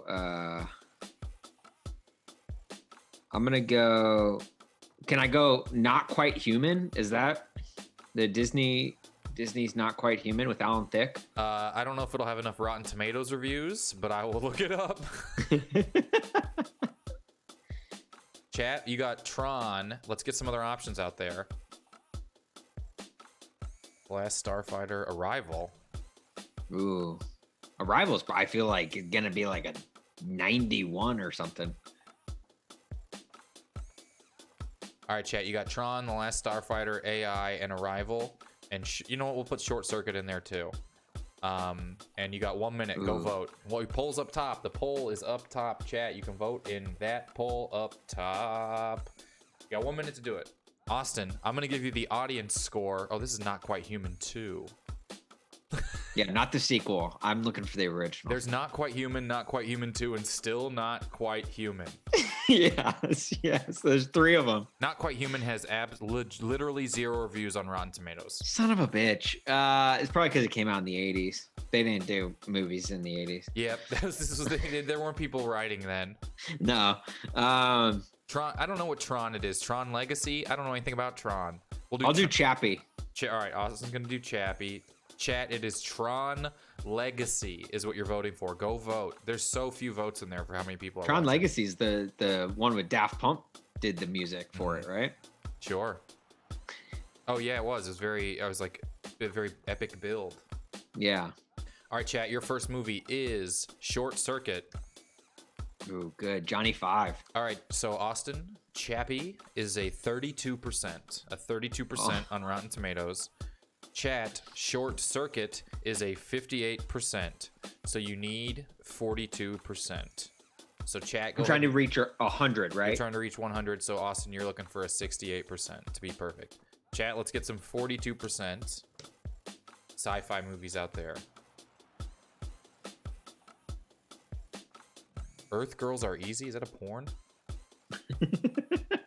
Toy Soldiers. Okay. Austin, are you brainstorming? I'll do The Fly. Okay. All right, I'll give you The Fly. The Fly with Goldblum. Yeah, Jeff Goldblum. All right, chat. Short Circuit. We got Batteries Not Included. Is that a movie? Ooh, yeah, that's a good one. All right, let's get one more. Tron Legacy going in there again. I like that. The chat's coming up with some good ones. All right, chat. 1 minute. 1 minute. And Austin, I'm gonna let you start brainstorming our next category already. I'm gonna text it. Nah, I'm gonna text it to you so the chat can't know yet. Okay.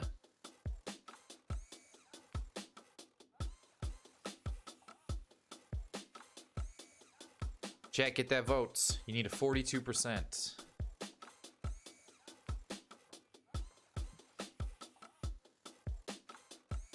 I gotta get like a build the perfect movie graphic. Like a, you know what graphics are? I don't have to act them out in front of you. Yeah. Wait, I'm sorry. What was that second word? Graphic? Thanks, Wolf Cool 20 for following the show. Everybody, if you haven't I got your before and afters in that email. Thank you. If you haven't followed the show, you can do that. If you have Amazon, you can subscribe to the show for free, which is kind of dope. You can do it every month, so you could be on your second month. You can check. It's just right up above, probably above Austin's head. There's a little star right in there. All right, chat. You are doing Tron Legacy as your second movie. Here we go. Short Circuit, 58%. Tron Legacy, 51%. Little over. I should be ending the music, although Austin's kind of bopping to it right now. Here we go. Chappie, 32%. The Fly, 92. What? 92. Shut So up. far over. So far over. All right, we got to go again. We're going to another category. Chat, Austin. This time, the category is you're trying to build the perfect movie starring an SNL cast member, former or current. Build the perfect movie starring an SNL cast member, former or current. So chat, throw some options out there. I'll take Fever Pitch. Fever Pitch. All right.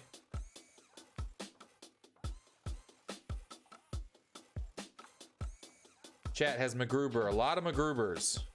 Ooh, good film. The newest Ghostbusters. Everyone's saying MacGruber. Why am I going to run the poll? Chat, you're going with MacGruber. We're not even going to run the poll. 7 or 8 people said MacGruber in a row. And Austin will be Fever Pitch. All right, I just got to find the Rotten Tomatoes page. I have that bookmark from MacGruber.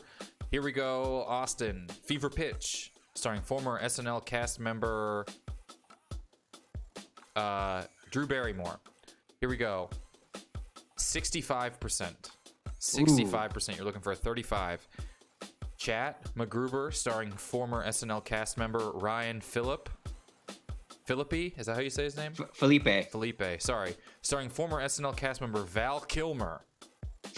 48%. Chat, you're at a 48%. You're looking for a 52. That Val Kilmer cast, one of the greatest SNL casts of all time. Yeah. Austin, 65. You're looking for a 35%. And I need another movie with former SNL. Yes. I'll do Stewart Saves His Family. What? I've never heard of that. That's a movie? Yeah, it's okay, I got you right here. It's actually based off of an SNL character with Al Franken. Yes. Oh, starring former SNL cast member Vincent D'Onofrio. Yes. And then chat, you got Blades of Glory, Night at the Roxbury, Ooh. Little Nicky. Hey, thank you for subscribing. I appreciate that. I really do appreciate that. Thank you, Lieutenant Dracula. Man, there's a lot. That's a good name. That's a good name. All right. Hey. Blades of Glory, Night at the Roxbury, and Little Nicky. Your poll is up now, chat. You need a 52%. You need a 52%. Thank you, Lieutenant Dracula, for subscribing. Thanks, everybody, for watching. Lieutenant Dracula. Austin, what are your thoughts on the Bulls doc last night? Great. A lot of people say it was like the 2 best episodes. I think last week's were the 2 best. I still think this week's were great. I think people liked seeing Jordan feel. Yeah, that's true. Showing emotion. But I will say this, the speech he gave at the end of episode 7, my gosh. Yeah. I don't think I could have written a better monologue. That's also just because I'm not a good writer. It's just someone who's not a good writer. Like, man, did you see any movie? I couldn't even wrote that if I tried. Little Nicky is starting to take off with the chat. You got 10 seconds left. Ooh, Little Nicky. John Lovett's his best performance. All right, Chad, here we go. Little Nicky takes it down. Let's do the math. Ooh, Rat Race would have been a good one. Chat, trying to build the perfect movie starring a former SNL cast member, MacGruber, 48%. Little Nicky, 22%. Chat, you're at a 70. You're right at a 70. Oof, oh my god. Austin, you got to beat 70. Faver Pitch, 65%. Stewart Saves His Family, 30%. That's a 95. Yeah. That's a good movie. I was gonna go either Stewart Saves His Family or It's Pat, but I'm pretty sure It's Pat got like an 8. Also, on isn't Rotten that Mad Tomatoes. TV? It's Pat? Yeah. No, it's SNL. That is SNL? Oh, you're right. Yeah. In fact, I'm pretty sure that movie is produced by Lorne Michaels. I think he legally, in their contracts, produces basically everything. It's at a 0% on Rotten Tomatoes. But it has enough reviews to qualify, and it's at a 0. Gosh. That's like that and what was the movie with the Nick Swartzen? Oh, yeah. Bucky Larson? Bucky Larson. Yeah, that one comes Bucky up here Larson. sometimes. That one's pretty low. All right, Austin, we got one other game for you here while you're hanging with us today. All right. This game, hold on. Where's it at? I forgot. Here we go. It's a game that we call Kyle San Diego. It's a game called What Am I in Front of? You have to ask yes or no questions to try and find out what sports-themed thing you are currently in front of. Does that make sense? Yeah, So we're coming yeah. in here. So this little Kyle San Diego, no name. I have a song called This is a song for a game without a song. Let me find it. This is a song for a game without a song. Yeah, they're about to play a game without a song. That's pretty nice, right? That's awesome. So this is a game without a song, but this is Kyle San Diego. So you don't have the stream pulled up, correct? I do not. I do have it pulled up, but it's on another window. Okay. I trust you to not look. I'm not looking. Yes or no questions only. Where are you currently? And they're sporting events? It's a sporting event of some kind, sometime. It's a sports thing. You're in front of it, or am I in We front both of it? are, and you have to ask yes or no questions to guess where you're at. Oh, damn it. Okay. Is it a football game? You are at a football game. Nice. Is it a pro football game? You are at a pro football game. Is it the Music City Miracle? You're not at the Music City Miracle. You have been there. I know. I was. Yeah, I was. I was there. I was there in person, and I was there last time we played this game together. Is it the Chiefs winning the Super Bowl? You're not at the Chiefs winning the Super Bowl. Could you imagine if I put that in the game? I was gonna say, do you remember that the Chiefs won the Super Bowl? The last Super Bowl of all time. And it might be the last Super Bowl. It's like of all when time. Mizzou won the last Big 12 tournament and then left the Big 12. The Chiefs are going to win the Right. last Super Bowl, and then we're all going to leave the world. Technically, my softball team won the last intramural softball championship That's at Mizzou. what So everyone's we're been still talking about. reigning. We're still reigning Mizzou intramural softball champion. Am I? Is it an AFC game? It is an AFC game. Is it a game that Titan they're playing in? No. Is it a game the Chiefs are playing in? No. Is it a famous game? It's a famous moment of a game. Ooh, is it the butt fumble? Yes!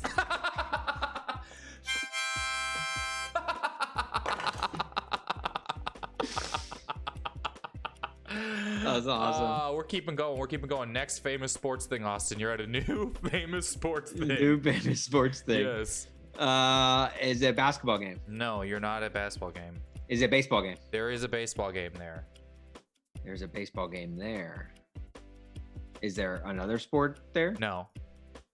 Okay. Is it a Dodgers game? No. Is it a Royals game? No. So it's not Mark Tien's inside the park home run against the White Sox. No, that I not was yet. at. Not yet. Okay.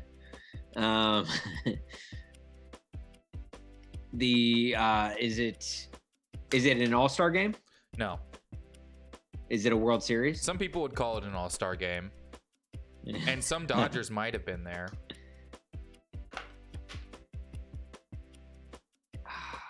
Is it a softball game? No.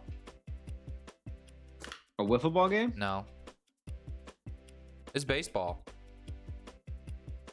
Oh man. Okay. Is it at a major league stadium? No. Damn it. Is it Little League? Is it Little League? No. It's professional baseball players in theory played there. Oh, is it Field of Dreams?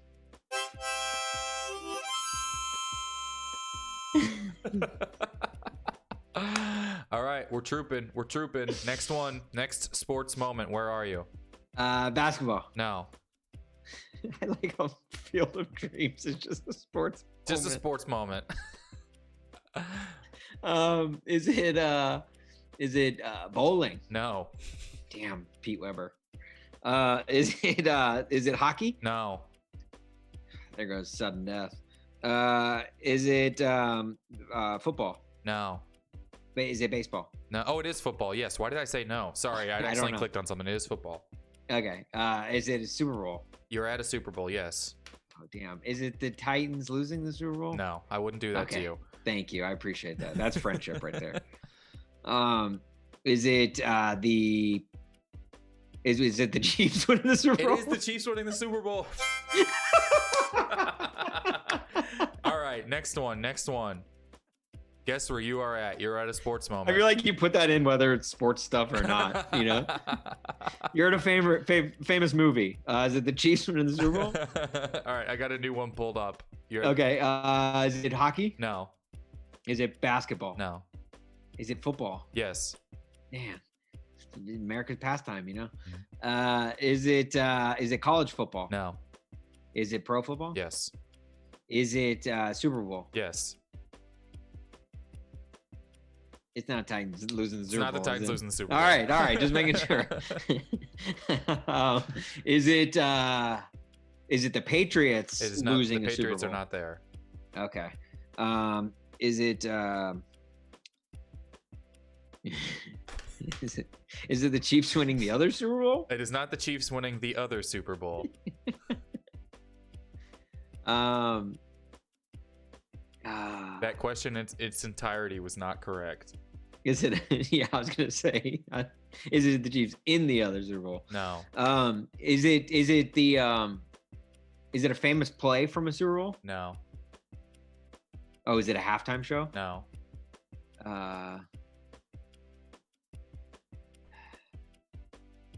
Is it a famous moment from a Super Bowl? It's a celebration of a Super Bowl victory. Ooh.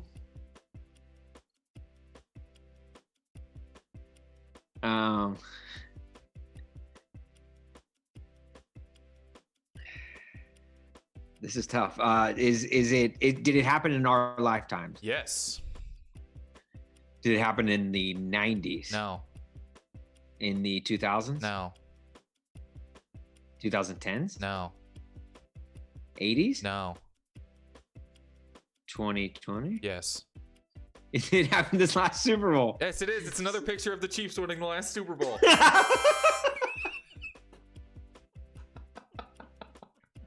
Oh, it's the same picture from a different angle.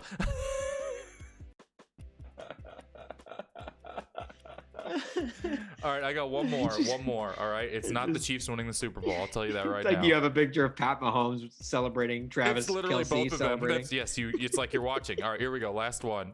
There's a famous sports moment. Okay, is it football? No. Okay. Is it somehow another sport, but the Chiefs are there celebrating their Super It's Bowl? Patrick Mahomes at the NBA Finals. No. Is it basketball? Yes. Is it an NBA Finals? No. Is it an All-Star weekend? No. Is it an All-Star game? No. Is it a playoff game? No. Ooh. Is it an actual game, an NBA game? It is. It is right before an NBA game.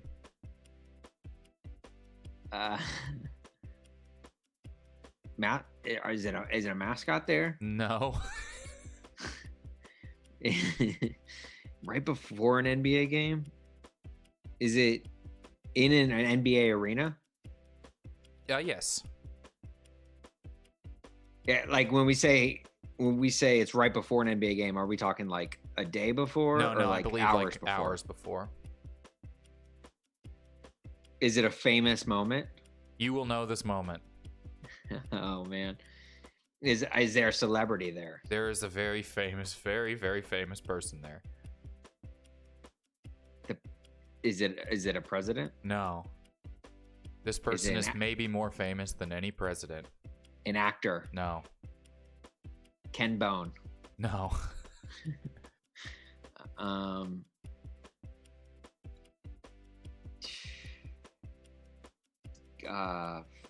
Airbud? No. Is it? Did it happen in the last decade? No. The 90s. Yes. Oh snap! Andre Agassi. No. You have to be able to guess who the most famous person in the 90s was, and that would especially be at the pregame of a basketball game. Sinbad. No.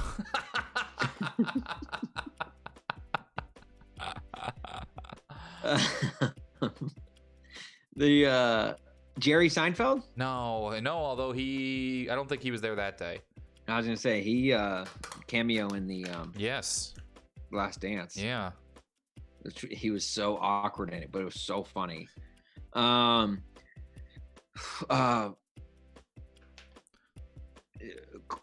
Claudia Schiffer. The very, very famous person that's there is there because of work.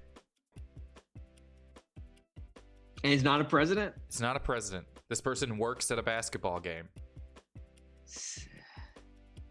Michael Jordan? Yes. Okay, is Michael Jordan. What famous Michael Jordan moment is it? Before a game in the 90s. Before a game in the 90s. He's smoking a cigar, probably. I don't see one in his hands. Okay, but it's probably close. Well, that doesn't mean he's not smoking one. Right.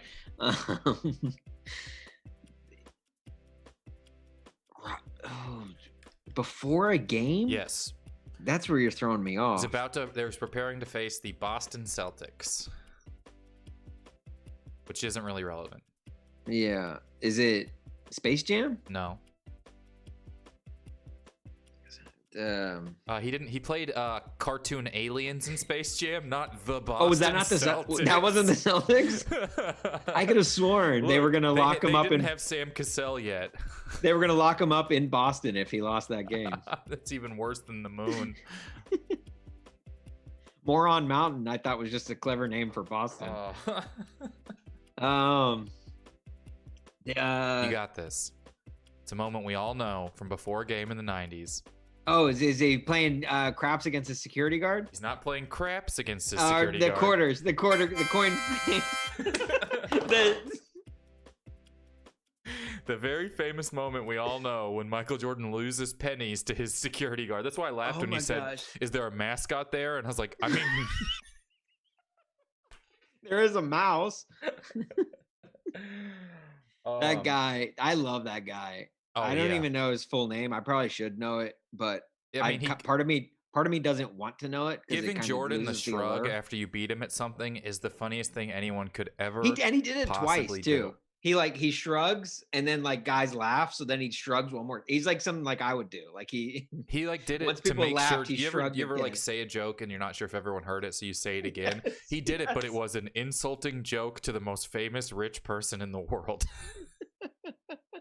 Ah, man. Oh my gosh, he owns him. Austin. He was he had a cameo in last night's episode. Yeah. And to me, one of the greatest moments of the last two episodes last night was him. It was just them walking. It was like what's that astronaut movie? Apollo 13. The Right Stuff. Oh, The Right Stuff, where they walk where they're walking. It was like that shot, but it was just Michael Jordan and his security guard. It's really, really wild that at any point Jordan was like, now I feel safer. Now that I'm here with this man, I feel safer. There's no way he was an actual security guard, right? Nah, like he was just there to make Jordan feel better about himself, which I would totally believe. Like Michael Jordan would totally hire someone just to stand next to him, just to boost his self-esteem, right? Can I tell you, I was going to tell some people some Cork Bats articles to read before we let you go here, and I see this older one called NFL Helmets Redesigned as NFL Helmets. That's really making me laugh so hard.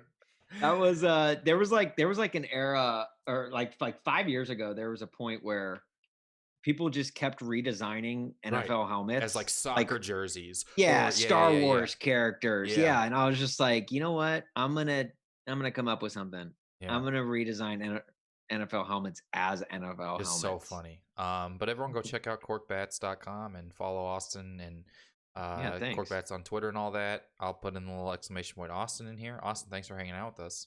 Hey, thanks for having me. This was fun. Yeah, it was. And I'll talk to you soon, man, right? I hope so. Thanks, buddy. Bye, everyone. Say goodbye to Austin. Bye, guys. And I'm ending the Zoom meeting ends and everything. Look at that. Well, hey. Feels all right. Thanks for being here, everybody. Yeah. All right. Feels good. Good show. Everyone, if you want to, you know, I say it a lot. You can follow the show, subscribe to the show. If you got an Amazon, you can do it for free.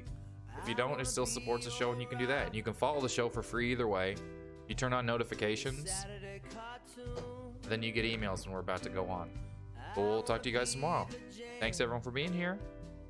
My email is down here. If you got anything for it you want to send, any of that, I appreciate you.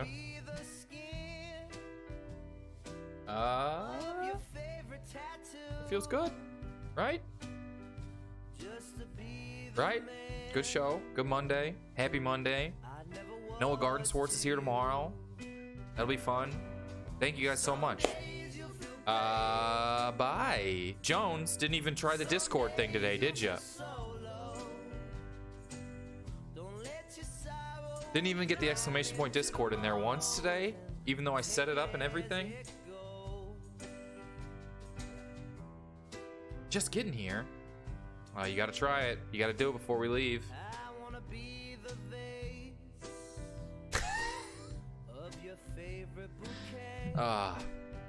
Thanks everybody. I appreciate you. We'll see everyone tomorrow. So yeah. All right, we'll see everyone tomorrow. Feels good. Have a good day. Have a good Monday.